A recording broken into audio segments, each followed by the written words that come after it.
राम राम सबको। आज मैं आपको विवाह पंचमी की कथा सुना रही हूँ। विवाह पंचमी का पर्व हिंदू धर्म में एक प्रमुख त्योहार है जो भगवान श्री राम और माता सीता के विवाह के उपलक्ष्य में मनाया जाता है। यह पर्व मार्गशीर्ष अघन मास की शुक्ल पक्ष की पंचमी तिथि को विशेष रूप से मनाया जाता है।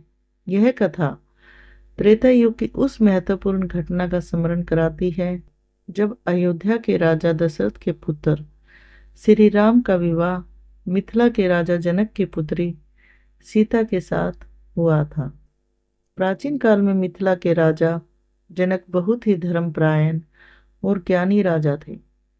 एक बार मिथिला में कई वर्षों तक वर्षा नहीं हुई और राज्य में अकाल पड़ गया। इसे दूर करने के लिए ऋषि मुनियों ने राजा जनक को यज्ञ करने की सलाह दी।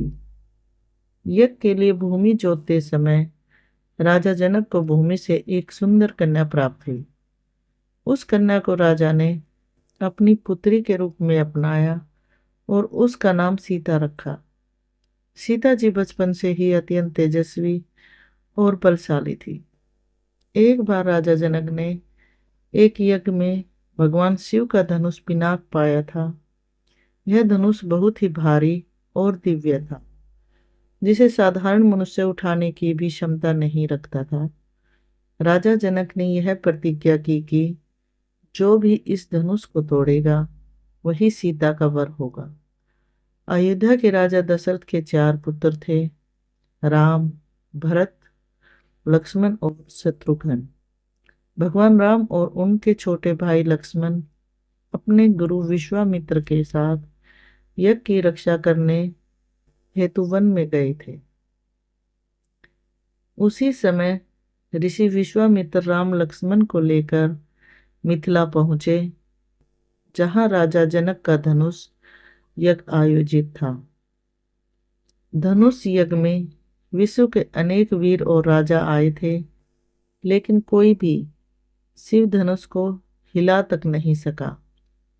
जब भगवान राम ने धनुष को देखा तो गुरु विश्वामित्र के आदेश पर उन्होंने इसे उठाया और उसकी प्रत्यंचा चढ़ाते हुए धनुष को तोड़ दिया। इस प्रकार राजा जनक की प्रतिज्ञा पूरी हुई। शिव धनुष टूटने पर राजा जनक ने भगवान राम को अपनी पुत्री सीता का वर स्वीकार किया।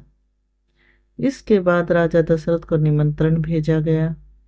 राजा दशरथ अपने पूरे परिवार और बारात के साथ मिथिला पहुंचे।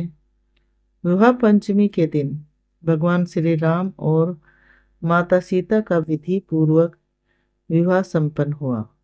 साथ ही श्री राम के तीनों भाइयों लक्ष्मण, भरत और शत्रुघ्न का विवाह भी क्रमशः सीता की बहनों उर्मिला, मांडवी और श्रुतकीर्ति के साथ हुआ। विवाह पंचमी का पर्व वैवाहिक जीवन के महत्व को दर्शाता है। यह प्रेम, समर्पण और कर्तव्य के आदर्शों का प्रतीक है। इस दिन भगवान श्री राम और माता सीता के विवाह को स्मरण करते हुए श्रद्धालु व्रत रखते हैं और कथा सुनते हैं और पूजा अर्चना करते हैं। नेपाल के जनकपुर और अयोध्या में यह पर्व बड़े ही धूमधाम से मनाया जाता है। तो सभी बोलिए श्री राम जी की जय, सीता मैया की जय।